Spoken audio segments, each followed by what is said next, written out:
Vous écoutez France Culture.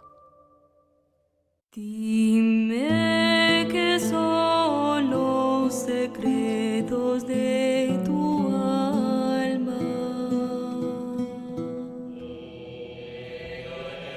Dime cuál es el camino de tu divino amor. Les racines du ciel. Une émission de Frédéric Lenoir et Lélie Anvar, réalisée par Véronique Villa, préparée par Marie Dalquier, avec à la technique Manuel Couturier.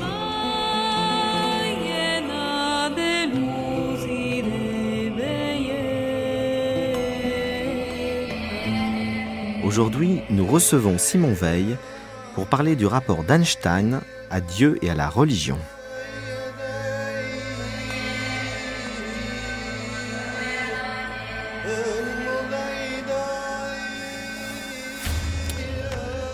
Simon Veil, bonjour. Bonjour. Vous êtes journaliste, historien et musicien et vous venez de publier un ouvrage intitulé Einstein dans la tragédie du XXe siècle chez Imago. Tout à fait. Et vous préparez également un ouvrage sur la correspondance inédite d'Einstein avec le rabbin américain Stephen Wise. Voilà. Alors ce qui nous a beaucoup intéressé avec Lélie, c'est que vous avez consacré un chapitre de ce livre sur Einstein, Dieu et la religion, et c'est tout à fait passionnant. On s'y était déjà un petit peu intéressé, mais là vous donnez évidemment des sources très fiables parce qu'il y a beaucoup de rumeurs qui circulent. On cite Einstein plein de phrases sur Dieu. Donc on s'est dit voilà, pour nos auditeurs qui veulent avoir des sources fiables, on vous recommande vivement parce que vous citez très bien vos sources et puis vous intéressez au sujet. Vous aviez publié le mois dernier dans le Monde des religions un article sur cette question. Donc on va vraiment essayer de voir la complexité parce que c'est pas simple, hein. Il y a à la fois la dimension culturelle d'Einstein qui est juif et puis son rapport au judaïsme. Il y a sa conception philosophique, qu'est-ce qu'il pense comme philosophe, comme homme qui réfléchit sur la question de Dieu. Il y a toute une série de questions qui tournent autour sur son engagement politique, pour le pacifisme, sur les valeurs. Donc on va commencer par le plus simple, c'était le commencement, petit Einstein, donc quand il était enfant. Et là, racontez-nous un petit peu, est-ce que c'était un enfant qui avait une fibre spirituelle ou mystique ou pas du tout? Et parlez-nous un peu de son éducation dans sa famille juive. Il est né dans une famille de commerçants juifs assimilés. Alors, il était très spirituel dès le départ, d'après ses propres dires en tout cas. Puisque dès le départ, il racontait quand il était enfant, il avait 6 ans, etc., il se chantait déjà des petits chants, il contemplait la nature, il observait les oiseaux chanter, les feuilles des arbres, les fleurs, etc. Donc il avait déjà une grande contemplation, une grande admiration pour le mystère de la nature, d'après ses propres dires en tout cas. La beauté du monde. La beauté du monde, la fascination d'un monde qui est beau. Donc il y a un sentiment artistique, d'après ses propres dires, qui était très présent déjà très jeune. Sans que ça prenne une connotation religieuse particulière. Ou est-ce qu'il associe tout ça avec Dieu, avec le sacré? Il a fait une espèce de mélange entre l'éducation catholique qu'il a reçue très jeune à l'école primaire, l'éducation juive qu'il a reçue à l'école, et puis un sentiment qui était en lui déjà. Et il a fait une espèce de patchwork de tout ça, une mosaïque de tous ces sentiments qu'il a mélangés et qu'il a sublimés dans une espèce de contemplation de quelque chose qu'il dépassait. Il ressentait déjà ça, d'après ses propres dires. Il est né en quelle? Redites-nous sa date de naissance. Il est né en 1879 à Ulm, en Allemagne, en Bavière. Enfin, pas en Bavière d'ailleurs, mais c'est dans l'Allemagne du Sud. Voilà. Lélie Anvar, bonjour. Oui, bonjour. Je vous sens bouillir, je me dis il y a quelque chose que... Non, c'est pas une question de bouillir, c'est juste peut-être que vous expliquez ce que vous faites très bien dans le livre, quelque chose qui va peut-être un peu étonner nos auditeurs. Vous venez de dire son éducation catholique à l'école et puis son éducation juive à l'école. C'est une bonne Donc question. juste, nous expliquer ce que c'est qu'en 1880 et quelques, en Allemagne, puisque Einstein est avant tout un petit Allemand, ce que c'est que cette éducation et comment il se fait qu'il a reçu à la fois un enseignement catholique et juif, duquel il a tiré effectivement une sorte d'émerveillement mythique et duquel aussi il s'est libéré parce que très vite il en a perçu le dogmatisme un peu pesant. Voilà, tout à fait. C'est-à-dire que il y a chaque citoyen qui naît en Allemagne à cette époque et même encore aujourd'hui né avec un codicile confessionnel, si j'ose dire. C'est-à-dire qu'il est catholique ou juif et c'est dans les registres de l'État. Ça se passe comme ça en Allemagne. Donc, ses parents, comme ils n'étaient pas très religieux, qu'ils étaient assimilés, donc c'est des juifs laïcs, sécularisés, qui n'allaient plus vraiment à la synagogue. Son père n'allait plus à la synagogue. Il mangeait de la saucisse, vous dites. Il mangeait plus cachère, il mangeait de la saucisse, il buvait de la bière. Ils étaient complètement assimilés à la culture allemande. C'était des juifs totalement assimilés à la culture allemande. Et donc, la judéité, le judaïsme étaient extrêmement résiduels. Et par conséquent, les parents d'Einstein ont envoyé le petit Einstein à l'école catholique locale parce que finalement, leurs sentiments étaient peu prononcés. Et puis, c'est finalement un peu contre la loi, puisque la loi aurait dû obliger les parents d'Einstein à l'envoyer dans une école, à suivre un enseignement juif. Mais voilà, c'est une sorte de souplesse, j'imagine. Il a suivi donc l'enseignement catholique à l'école primaire. Mais comme la loi l'exigeait avec le temps, il a été obligé de suivre quand même l'enseignement juif, fidèle à la loi qui l'obligeait à suivre cet enseignement. Et donc voilà.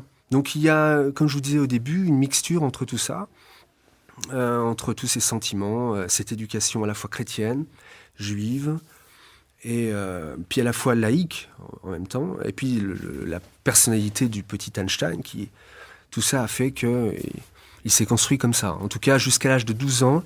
Et à 12 ans, il y a une révélation et il s'est mis à ne plus croire du tout dans les histoires de la Bible. Parce que, Pour quelle raison? Il y a eu un événement? Oui, absolument. C'est en fait un jeune étudiant juif qui, fidèle à la tradition qui était d'accueillir un petit juif à manger comme ça le midi, c'est une sorte de charité, ce qui est resté en tout cas de la religion juive chez les parents d'Einstein, cette espèce de charité, de recevoir un étudiant juif à manger une fois par semaine tous les midis, à midi.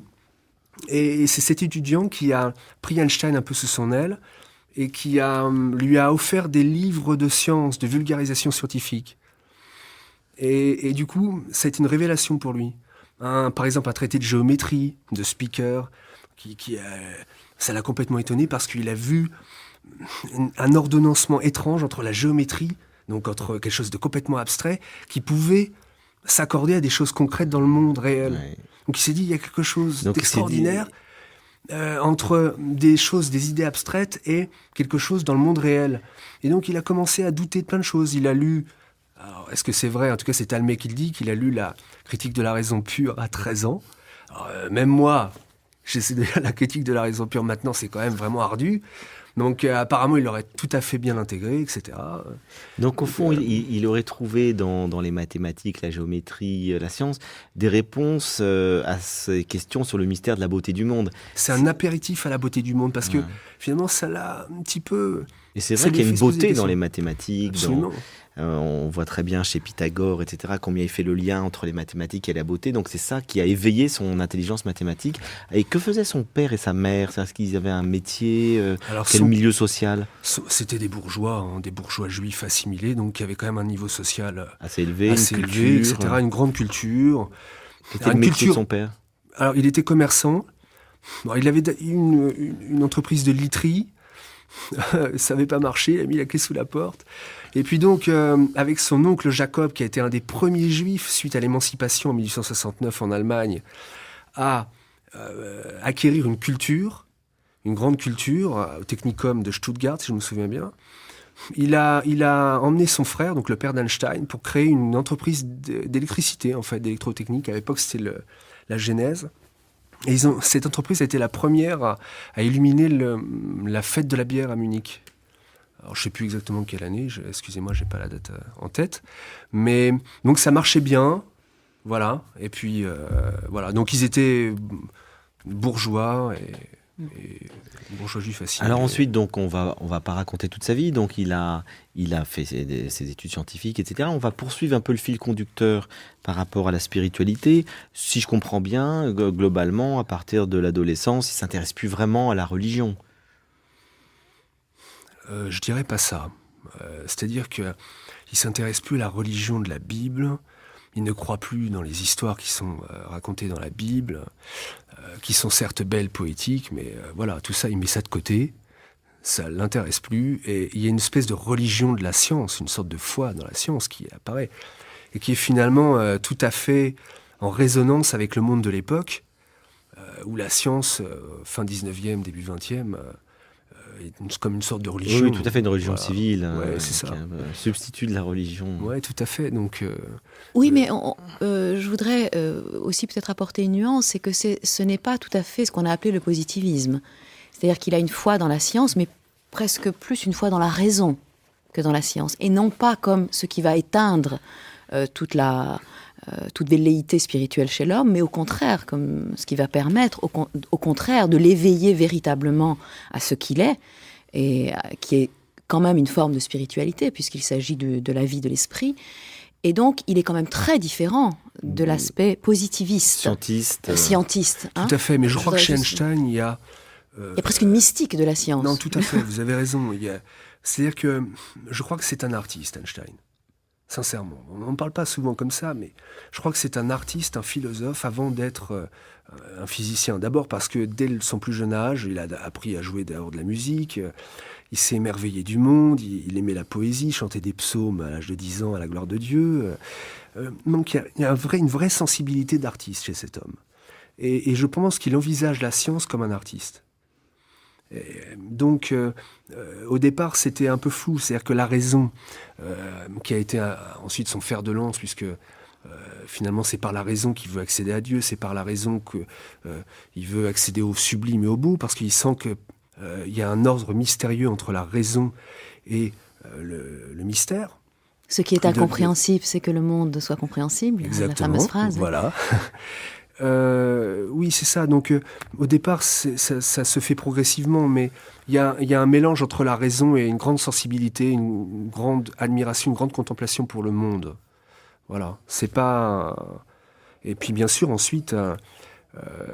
Il a continué de faire de la philosophie, en dehors de ses études scientifiques, il a continué de lire beaucoup. Il a lu Schopenhauer, il a continué de lire Kant, ou il l'a lu juste à 13 ans, puis il a arrêté. Non, J'imagine je crois toute que sa ça vie, il a l'intéressait continué. beaucoup. Oui. Il lisait beaucoup les philosophes, ça l'intéressait beaucoup. Il était imprégné d'ailleurs par les philosophes allemands en tant que. Il a été imprégné par la culture allemande. Et le parcours de sa vie est étonnant parce qu'à la fois il est imprégné par la culture allemande et en même temps il rejettera tout ce qui a trait à l'Allemagne, l'autorité, au militarisme, etc. Mais oui, la philosophie a toujours compté beaucoup dans sa vie. Alors, il y a des exégètes, des intellectuels qui s'amusent à écrire des articles pour savoir est-ce qu'il était philosophe ou pas, parce que paraît-il que pour être philosophe, il faut être un professionnel. Il faut faire ça toute sa vie. Moi, je ne crois pas ça du tout. Mais... Moi non plus, évidemment pas. C'est pour ça que je pense qu'il n'y a pas de professionnel de la sensibilité, il n'y a pas de professionnel... quand on a une pensée profonde, si j'ose dire, elle se moque bien des étiquettes et des casquettes et des soi-disant des spécialisations, quoi. Voilà. Mais oui, il a lu Kant, il a lu Schopenhauer, David Hume, Bertrand Russell, les philosophes scientifiques, et tout un tas d'autres. Oui, et ce qui le caractérise, qui m'a beaucoup touchée en vous lisant, c'est cette incroyable liberté en même temps qu'il a. Alors vous venez de dire, il est pétri de culture allemande, mais il se détache complètement de ce qu'il juge être contraignant et dogmatique dans la culture, justement dans cette culture militariste et rigide allemande. Il est profondément juif, il a une admiration, il le dit, il peut pas y échapper en quelque sorte. Hein. Tous ses amis sont juifs, tous les grands scientifiques qu'il fréquente, les philosophes, etc. Et en même temps, il est d'une liberté absolue par rapport à cette tradition, tout en s'en nourrissant. Et au fond, il est inclassable. Il est ni philosophe, il n'est rien de tout ça. Il est tout ça à la fois parce qu'il est fondamentalement un libre penseur dans le sens positif du terme. Tout à fait. C'est un rebelle. Je crois que c'est un mot qui mais un rebelle bien. Au nom de la vérité. Mais je dirais même justice. plus que ça. Vous parlez de libre pensée. Et je pense qu'il n'y a pas de liberté sans affranchissement. Je pense que le mot affranchissement est bien plus beau que le mot liberté. Parce que on vient tous de quelque part. Et la liberté, finalement, elle naît de cette friction, de cette capacité à se détacher des normes qui nous ont vu naître, qui nous ont façonnés, et qui auraient pu rester comme des dogmes ou des choses établies dans notre arrière-pensée, l'arrière-cour de notre imaginaire, comme étant des choses établies. Comme par exemple, il est reproché à tous ses collègues allemands de considérer l'État allemand comme une évidence absolue. On devait vénérer l'État allemand, c'était tout, c'était finalement une partie de leur âme. Et lui, il a cassé les mythes très très tôt. sûrement grâce à ce moteur qui est sa sensibilité, sa capacité de s'affranchir, de prendre du recul sur lui-même, de ne pas être totalement imprégné et motorisé, si j'ose dire, par la culture qui l'a vu naître. Hein, voilà. Capacité d'affranchissement.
Vous êtes sur France Culture dans l'émission Les Racines du Ciel en compagnie de Simon Weil. Nous parlons d'Einstein et de la religion à l'occasion de la sortie de votre ouvrage, Simon Weil, Einstein dans la tragédie du XXe siècle, paru chez Imago.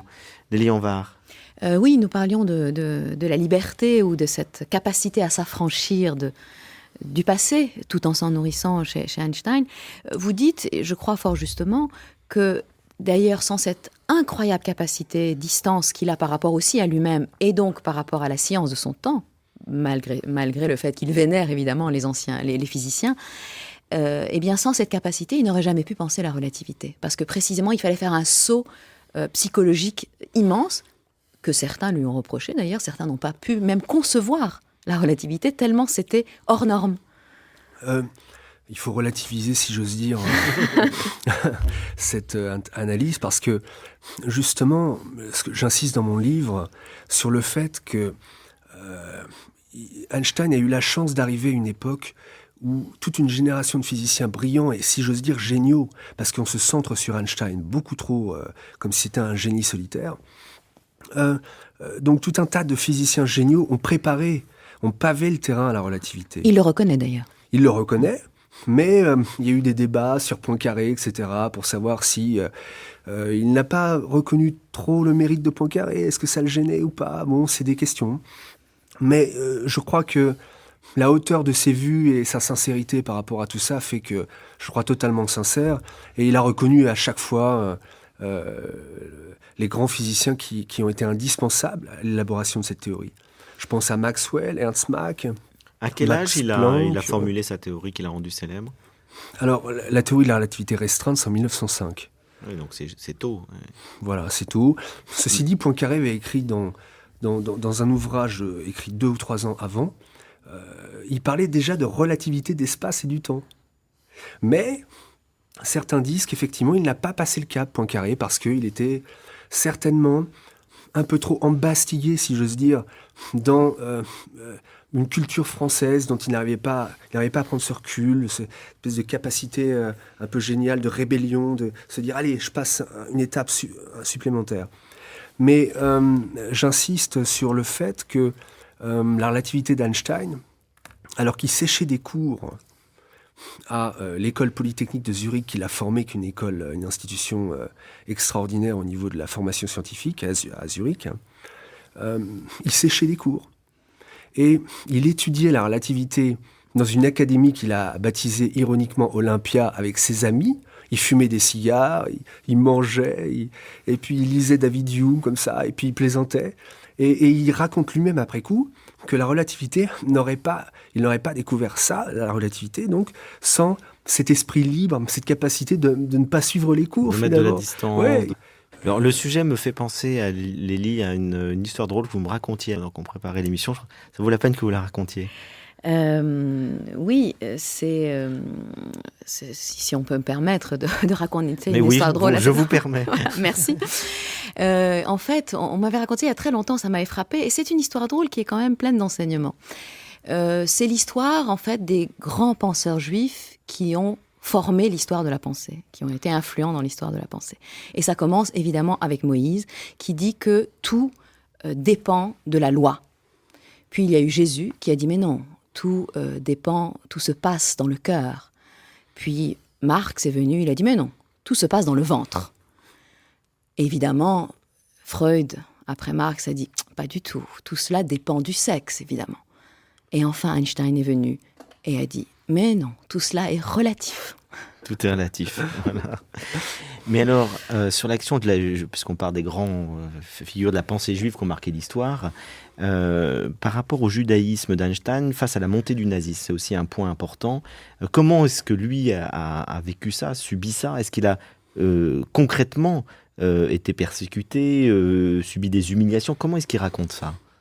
Je pense que il a d'abord rejeté tout ce qui était juif, toutes ses ascendances juives, la culture juive, la religion juive, très tôt.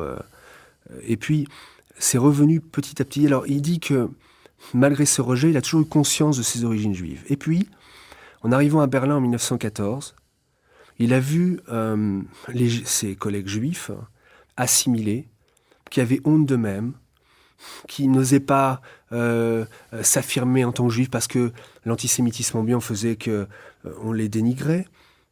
Donc ils se cachaient, ils avaient un peu honte d'eux-mêmes, ils essayaient d'être plus allemands que les Allemands. Et ça donnait des personnalités troubles, pas cohérentes, peu cohérentes selon lui, hein, un petit peu problématiques, avec des gens qui ne savaient plus quelle était leur identité. Et c'est face à cet antisémitisme et aux dégâts, selon lui, que faisait le processus d'assimilation des Juifs, qu'il a pris conscience que il valait mieux assumer son identité complètement. Et voilà, c'est vraiment le processus. Et donc, l'antisémitisme, pour lui, d'après son analyse, elle existera toujours.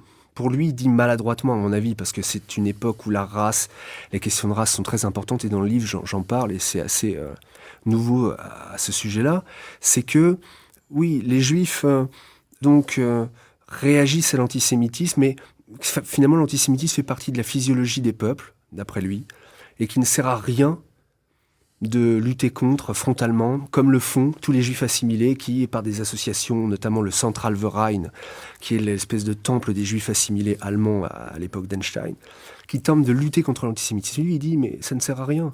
Ça fait partie de la physiologie des peuples et ça existera tout le temps. Bien sûr, lutter tant qu'on peut, oui, mais il faut admettre que de toute façon, il vaut mieux s'affirmer, même si l'antisémitisme continue. Mais est-ce qu'ils pensent que les Juifs entretiennent par leur réaction à l'antisémitisme ou leur attitude, l'antisémitisme lui-même?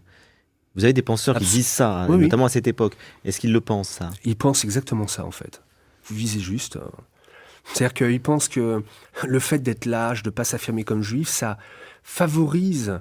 Ou à l'inverse, d'être très identitaire et encore plus affirmé. Dans les deux cas, ça favorise... Ça favorise le mépris, il pense même que ça provoquera moins de mépris si on s'affirme comme juif en étant vraiment juif que de se cacher parce que ça stimule encore plus les antisémites qui considèrent « il se cache, il y a quelque chose de louche Oui, ça entretient le mystère soupçon, la grande tentacule internationale des juifs. Oui, le complot, etc. La théorie du complot, on est en plein là-dedans.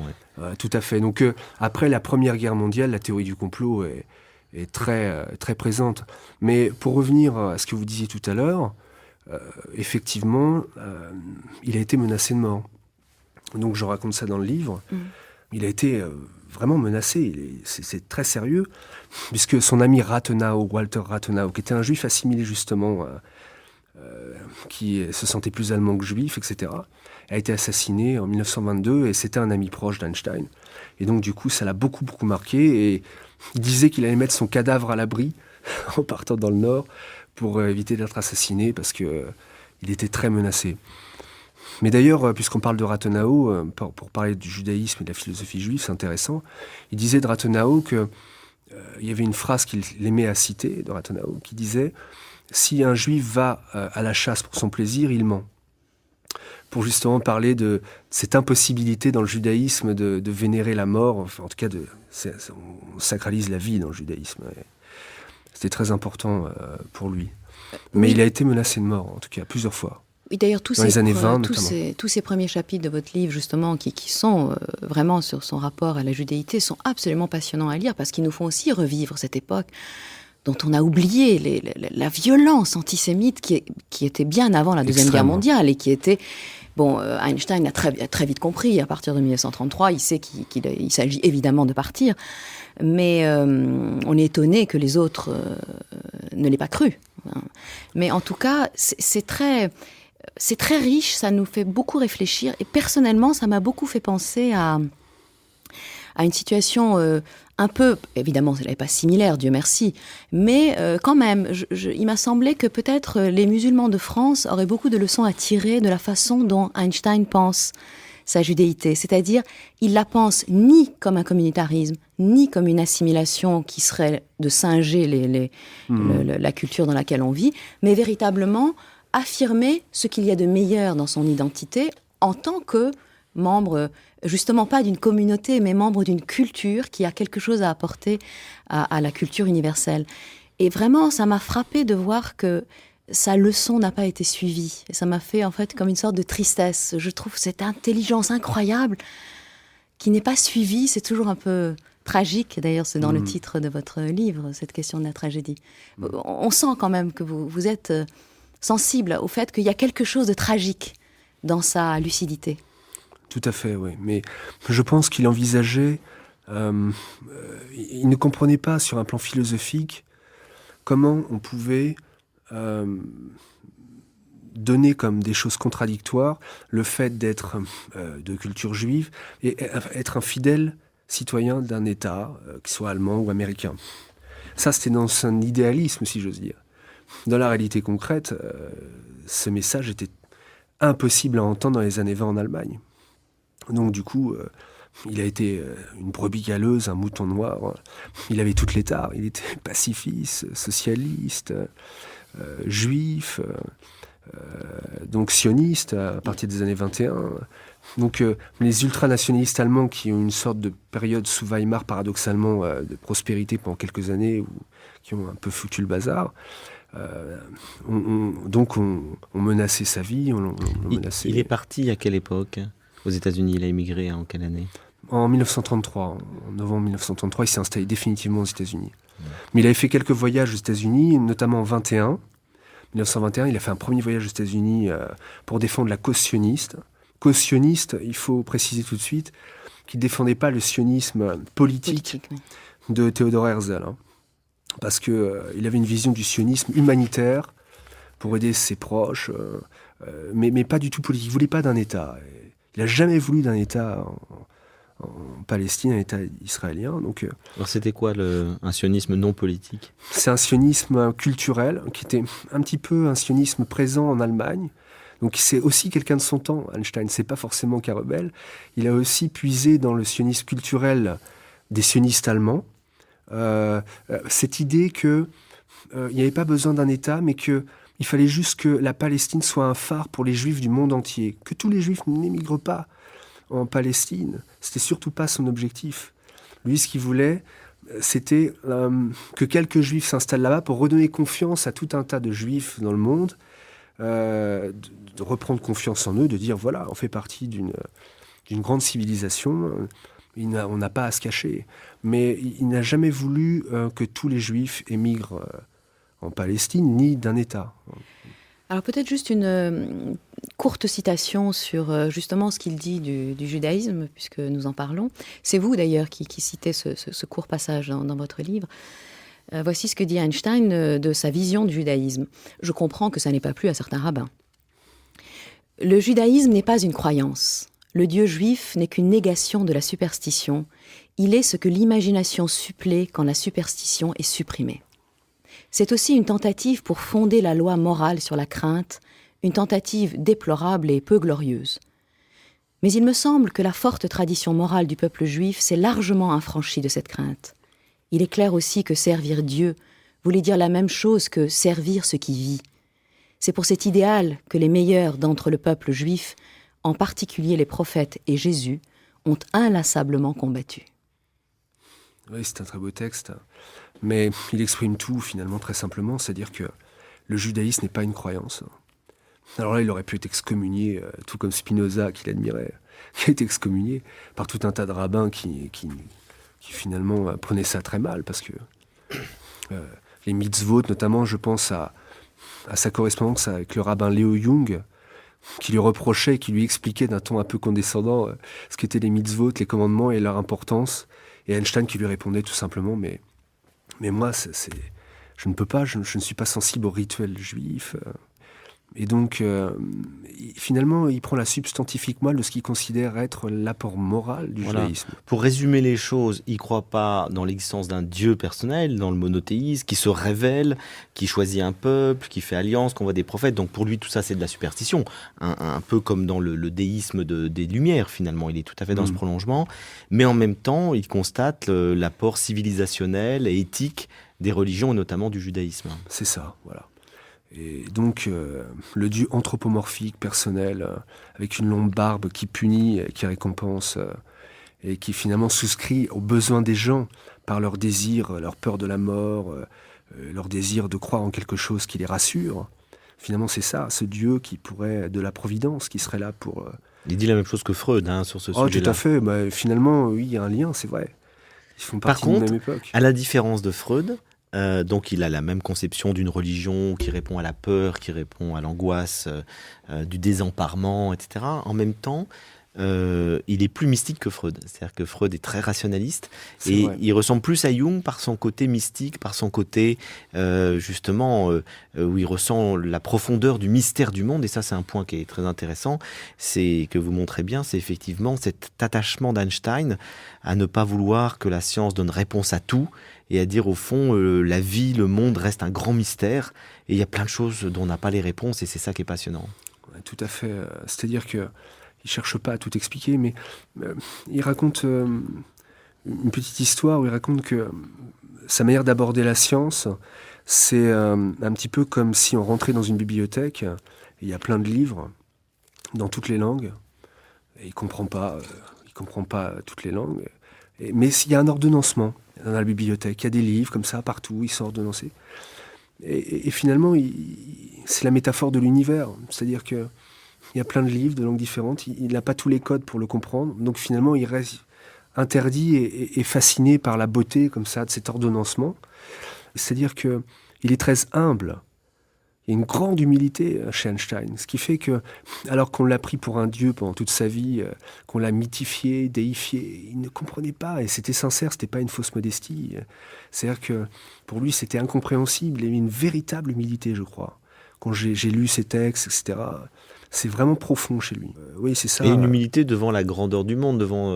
mais la beauté, la grandeur et la beauté voilà, du tout monde. À fait, ce qui lui échappe. Oui, et d'ailleurs, c'est ce qui le rend profondément attachant. C'est vrai que c'est pas pour rien que Einstein, c'est Einstein, alors que bon, il y a eu d'autres très très grands penseurs, très grands scientifiques, mais c'est vrai ça le rend profondément humain. Il croit profondément dans l'homme en tant que possibilité justement de résoudre un certain nombre de ces mystères.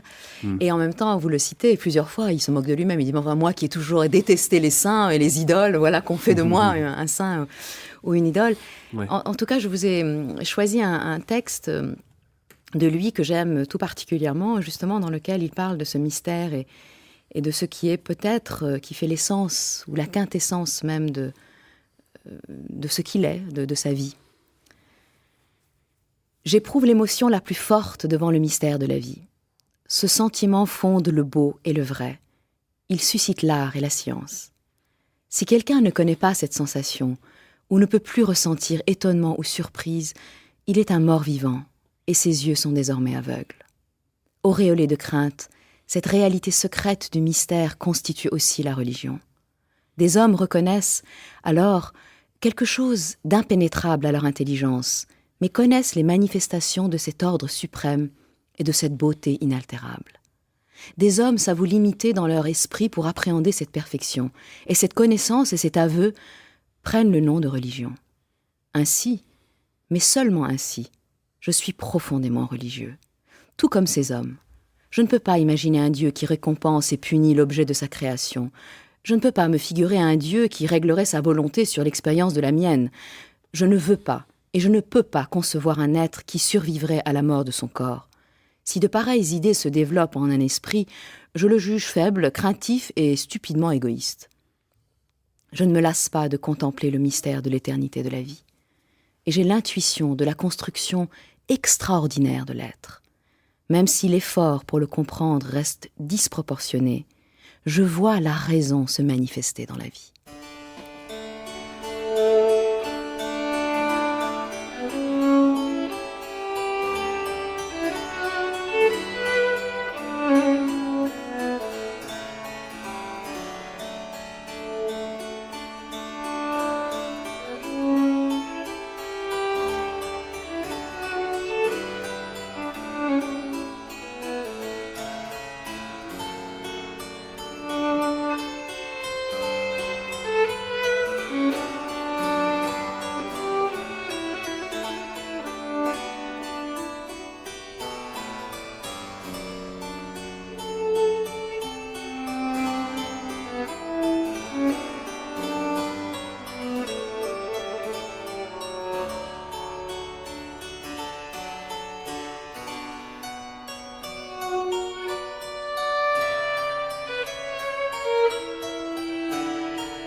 Vous êtes sur France Culture dans Les Racines du Ciel, en compagnie de Simon Weil pour parler d'Einstein, de Dieu, de la religion, à l'occasion de la sortie de votre livre Einstein dans la tragédie du XXe siècle, paru chez Imago.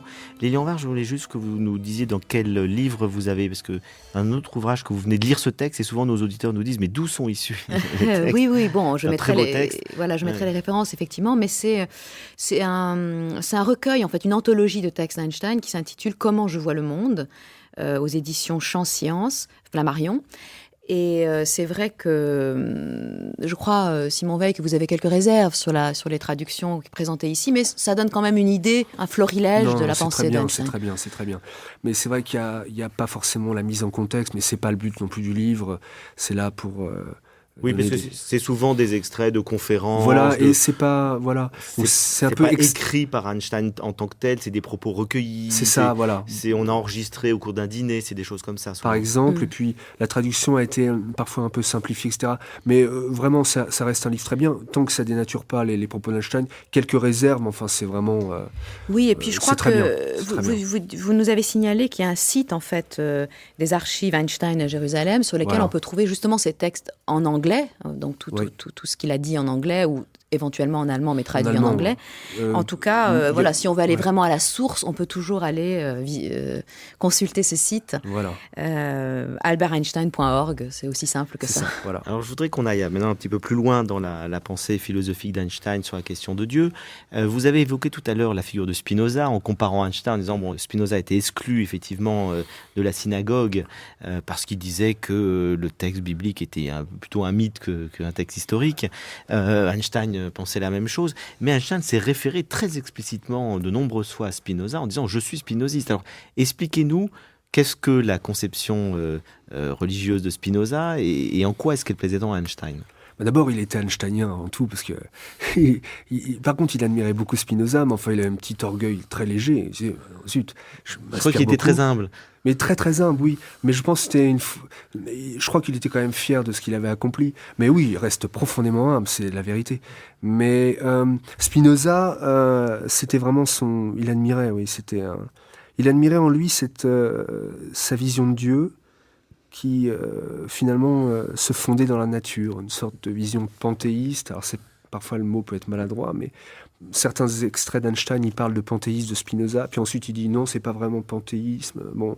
Mais l'idée, c'est quand même que il n'existe pas un Dieu personnel, Transcendant. anthropomorphe, qui a une volonté, qui peut punir ou récompenser, mais que Dieu est partout et nulle part à la fois.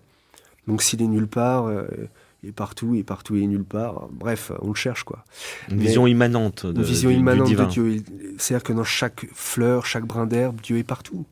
Donc du coup, voilà, il n'agit pas dans la sphère des hommes. Où il n'intervient pas, il n'intervient répond pas à nos il- prières. voilà, il il est- n'intervient pas, il répond pas aux désirs, à la crainte des hommes, etc. quoi. Oui, et surtout, il est aussi très sensible, je crois, à l'éthique de Spinoza, et si j'ai bien compris, à la question de la causalité. Et c'est peut-être pour ça qu'il est réfractaire à l'idée d'un Dieu qui interviendrait de la dimension non causale dans la dimension causale. Il a quand même une vision du monde, et c'est ce qui lui plaît chez Spinoza, qui est vraiment très ancrée dans la causalité. C'est-à-dire que chaque chose a une cause, qui peut d'ailleurs être trouvée, et l'éthique de Spinoza correspond en ce sens à la physique d'Einstein, c'est-à-dire c'est vraiment une idée qu'il y a une logique causale qui régit le monde. Il suffit de trouver, évidemment, ces chaînes, de remonter ces chaînes de C'est causalité. Il dit d'ailleurs dans une lettre à la Société Spinoza d'Amérique, l'analyse de l'âme telle que Spinoza l'a donnée dans son éthique a une signification éducative unique. Rien ne peut être plus ardemment souhaité que de voir ce livre agir sur les hommes de plus en plus nombreux et exercer ainsi une influence aussi bienfaisante sur l'individu que sur la société. Et il dit bien que c'est parce que Spinoza met l'éthique dans une chaîne causale. De même que, plus tard, il aura du mal avec la physique quantique parce qu'elle sort de la causalité. Donc là, en fait, on touche du doigt quelque chose que beaucoup de gens comprennent peu, c'est le déterminisme d'Einstein. C'est-à-dire que lui, le monde physique, le monde réel, est un enchaînement de causes et d'effets, et que tout est intelligible, rationnel, même si on n'accède qu'à très peu de cette rationalité. En tout cas, voilà, tout est fait de causes et d'effets. Et par conséquent, ce déterminisme, il l'applique à la fois dans l'univers de la physique, dans sa conception de la physique, ce qui fait que il aura du mal avec la mécanique quantique. Le principe d'incertitude d'Heisenberg. Exactement, qu'il met très mal à l'aise, parce qu'il croit, c'est une vraie croyance, il a la foi dans cette rationalité de l'univers. C'est une vraie croyance, et c'est ce que finalement son ami Bohr, qui est Niels Bohr, oui. voilà, Niels Bohr, qui est un des inventeurs de la mécanique quantique, lui reprochait. C'est une vraie croyance, c'était pas rationnel, paradoxalement. C'est ça qui est marrant. Et d'ailleurs, Einstein l'a convenu à la fin de sa vie. Il s'est dit, mais cette croyance dans la rationalité de l'univers, finalement, n'est pas rationnelle. Ou c'est une autre rationalité. Oui, une autre rationalité, mais vous voyez pas ce que dans je la veux dire. logique. C'est-à-dire que c'était aussi pétri chez lui, cette foi de sentiment, de quelque chose d'intuitif. Donc, c'est le paradoxe aussi. Hein. Mais donc, du coup, oui, le déterminisme, à la fois, il irrigue sa conception de la physique. Il dit, voilà, tout est déterminé, donc la mécanique quantique, il y a quelque chose dans les fondements de la mécanique quantique qui ne va pas. Mais il admet que les succès pratiques de la mécanique quantique sont là. Mais c'est les fondements conceptuels qui le dérangent. Et à la fin de sa vie, il a fait son mea culpa ou jamais il est resté toujours convaincu que la Têtu mécanique- comme un âne. Ouais, Mais il le reconnaît lui-même, hein, vous le Il citez, mais il dit d'ailleurs, voilà, il je suis rigole. l'autruche, je fais l'autruche. Il et puis rigole voilà. lui-même, il rigole lui-même. Il dit parfois, oui, je suis comme les Juifs en face du Messie, pour donner une allégorie chrétienne, genre tout seul face à l'immensité de la parole de Jésus, etc. Tout seul, jusqu'à la fin, il est resté acharné. Il est vraiment cette fois chevillé au corps. Il n'a jamais pu s'en départir. Et finalement, paradoxalement, parce qu'aujourd'hui la mécanique quantique semble triompher, moi je serais un peu plus réservé, parce que lui finalement il admet les succès pratiques, mais il dit juste que il faudrait trouver d'autres bases Les conceptuelles. prémices, en fait. Exactement. Et ça, sûrement, peut-être on en trouvera un jour. C'est pas incompatible Oui. avec l'évolution de la En science. fait, moi, je crois que une des clés du problème, c'est de repenser la raison. C'est-à-dire que la raison d'Einstein, effectivement, est trop limitée, la conception philosophique qu'il a de la raison est trop limitée pour rendre compte des expériences paradoxales de la mécanique quantique. Et là, je crois que, d'ailleurs, les physiciens de la mécanique quantique s'en sont rendus compte, parce qu'ils ont fait appel à l'Orient, c'est-à-dire au vocabulaire beaucoup plus du taoïsme, des Védas, de l'Inde, qui est un vocabulaire paradoxal. On est sur des concepts qui admettent qu'une chose et son contraire peuvent exister. On n'est pas dans la logique binaire d'Aristote, du tiers exclu. Donc finalement, je crois que c'est ce qui lui a manqué peut-être, c'est cette ouverture philosophique vers une autre conception de la raison, plus large que celle qu'il avait. Sûrement, sûrement. D'autant que ce qui peut nous paraître des paradoxes dans notre raison occidentale peut faire partie d'une vision tout à fait cohérente en Orient, ou dans certaines religions. Moi, je ne le connais pas bien, vous connaissez sûrement mieux que moi le bouddhisme et tout ça, mais quoique Einstein aussi, parfois, a emprunté au bouddhisme très légèrement. Il s'est intéressé au bouddhisme ? Il y a quelques extraits où j'ai lu où effectivement il se référait aux écrits de Schopenhauer sur le bouddhisme. Oui, donc c'est un bouddhisme... Mais parce que ce qu'il appelait la religiosité cosmique, donc cette religiosité sans Dieu anthropomorphe, donc cette foi dans la rationalité de l'univers, etc. Il avait l'impression de retrouver ça dans le bouddhisme, d'après sa perception à lui en tout cas. C'est-à-dire cette capacité d'aller au-delà de nos propres désirs aussi, de ne penser, de ne ressentir finalement que par rapport à sa propre raison. Et puis des choses qu'on peut expérimenter, puisque le Bouddha ne se situe pas effectivement dans une révélation, mais dans le fruit d'une expérience qui fait écho effectivement à l'expérimentation de type scientifique. Sauf que lui le fait à l'intérieur de lui-même en tant qu'une sorte d'expérimentation à l'intérieur de la psyché humaine pour le Bouddha. Mais effectivement, on est dans la même logique empiriste, c'est-à-dire et pragmatique et concrète, qui est très éloignée effectivement de la conception religieuse monothéiste dans laquelle on reçoit quelque chose auquel on croit ou pas, Voilà. mais qu'on peut pas vraiment prouver, ou c'est pas le fruit d'une expérience. C'est sans doute ça qui a dû le toucher dans le bouddhisme.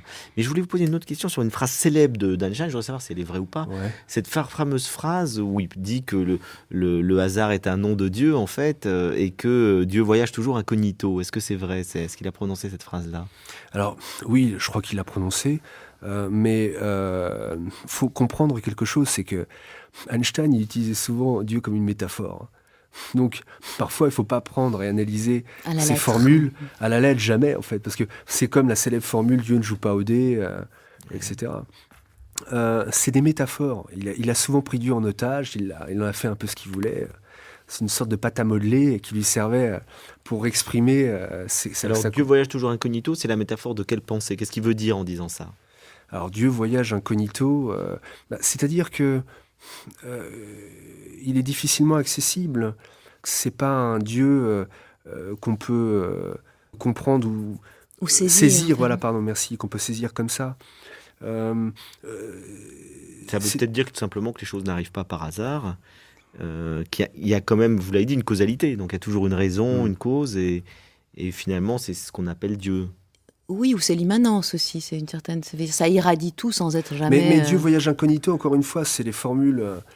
quand on travaille beaucoup sur Einstein comme ça, on sent qu'il y a des formules tout le temps partout.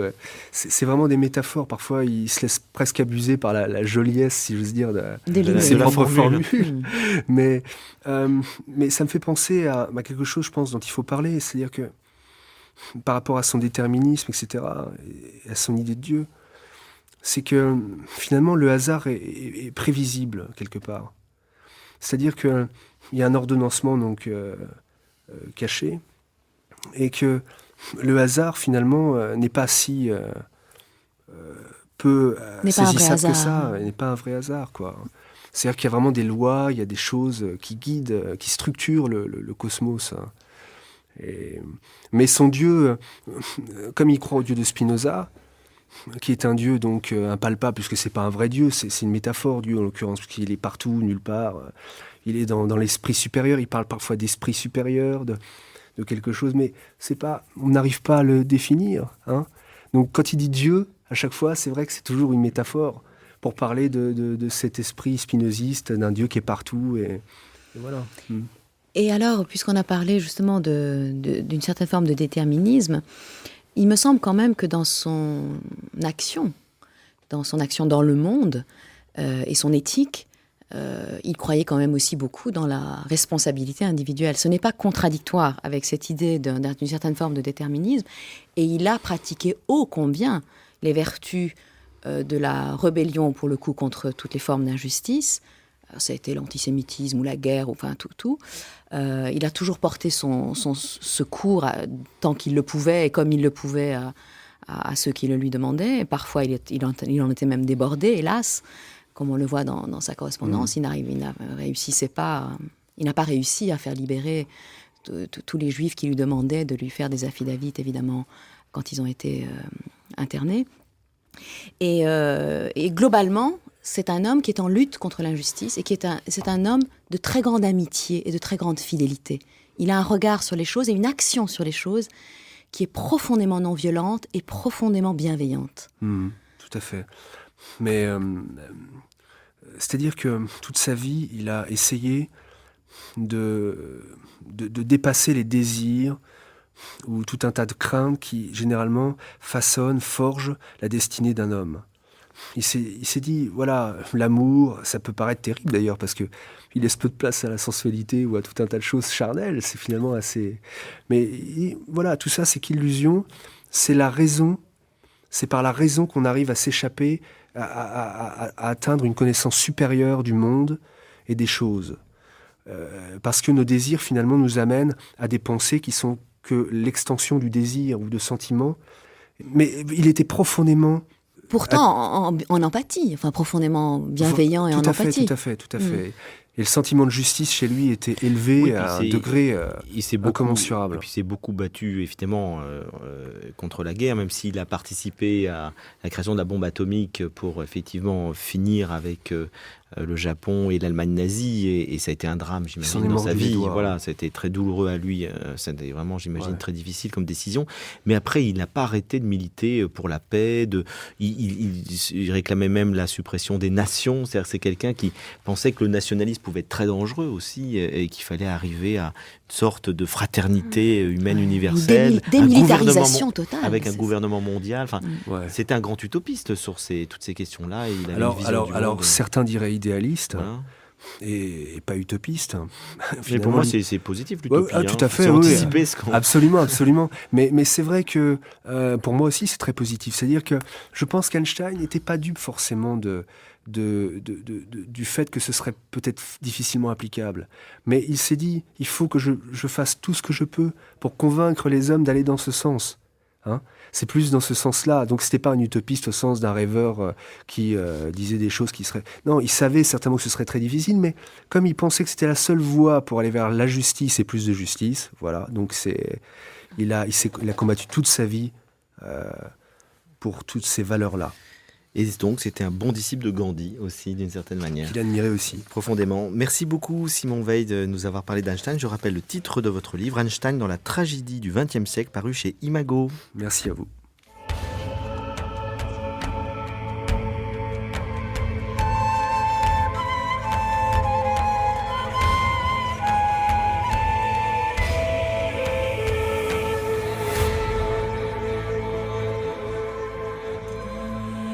Je rappelle que cette émission est podcastable pendant 1 an et réécoutable pendant 1000 jours.